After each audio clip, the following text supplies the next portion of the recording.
So ఒకవేళ invest చేస్తే వాళ్ళకేమేమి profits వస్తాయి ఈ ప్రాజెక్ట్? సో దీంట్లో మేజర్ పాయింట్ అంటే ల్యాండ్ ఇన్వెస్ట్మెంట్ అండి, ల్యాండ్ వాల్యూ అప్రిషియేషన్. పిల్లల భవిష్యత్తు కోసం మనం ఏమైనా ల్యాండ్ ఇన్వెస్ట్మెంట్ చేయాలనుకున్న వాళ్ళకి తక్కువ బడ్జెట్లో 1000 రూపాయల గజంతో కొని వదిలేస్తే పిల్లలు ఏ విధంగా పెరుగుతుంటారో ల్యాండ్ వాల్యూ అదే విధంగా పిల్లలతో పాటు పెరిగి వాళ్ళ భవిష్యత్తు అవసరాలకు హయ్యర్ ఎడ్యుకేషన్కో, అబ్రాడ్కో, మ్యారేజ్కో, లేకపోతే బిజినెస్ కోసమో మంచి రిటర్న్స్ ఇచ్చే అవకాశం ఉంది. ఇప్పుడు హైదరాబాద్ చుట్టుపక్కల లైక్ శంషాబాద్ ఎయిర్పోర్ట్ కావచ్చు, కోకాపేట్ కావచ్చు, గచ్చిబౌలి కావచ్చు, లేదా శంషాబాద్ ఎయిర్పోర్ట్ కావచ్చు, ఇలాంటి హైదరాబాద్ చుట్టుపక్కల ప్రాంతాల్లో ఒకప్పుడు 1000 రూపాయల గజం కొన్న భూమి ఇవాళ 50,000 లక్షల రూపాయల పైన అయిన పెరిగిన సందర్భాలున్నాయి. కాబట్టి భవిష్యత్తులో దాన్ని దృష్టిలో పెట్టుకొని ప్రీవియస్ హిస్టరీని కన్సిడర్ చేసుకొని భవిష్యత్తులో ఇది కూడా అట్లా పెరుగుతుందని అంచనాతో పిల్లల కోసం ఇన్వెస్ట్మెంట్ చేయడం వల్ల మంచి రిటర్న్స్ వచ్చే అవకాశం ఉంది. ఇప్పటివరకు భూమి ఖాళీ ఉండకుండా దీంట్లో మనం ఒక కమర్షియల్ ప్లాంటేషన్ లైక్ శ్రీగంధము, మలబార్, అగర్వుడ్ లాంటి ప్లాంటేషన్ చేసి వచ్చి రిటర్న్స్లో 50% రిటర్న్ మనం కస్టమర్కి ఇస్తున్నాము.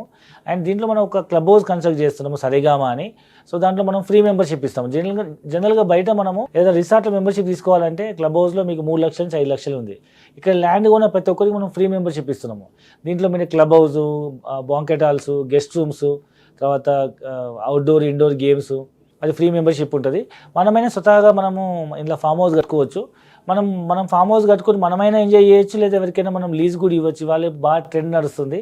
ప్రతి ఒక్క బర్త్డేకి, ఫంక్షన్, అకేషన్కి చాలామంది వాళ్ళ ఫ్యామిలీతో, ఫ్రెండ్స్తో సిటీ అవుట్స్కట్స్లో ఉన్న ఫామ్ హౌస్కి వెళ్ళి they are spending their leisure time అనమాట. సో అట్లయినా వాడుకోవచ్చు. లేదా తెలంగాణ గవర్నమెంట్స్ వచ్చేటువంటి అన్ని రకాల లైక్ రైతు బంధు, రైతు బీమా లాంటి అన్ని స్కీమ్స్ కూడా అప్లికేబుల్ అవుతాయి. కాబట్టి సో ఇది ప్రాజెక్ట్ అనేది మల్టిపుల్ బెనిఫిట్స్తో కూడుకున్న ప్రాజెక్ట్ అని చెప్పొచ్చు.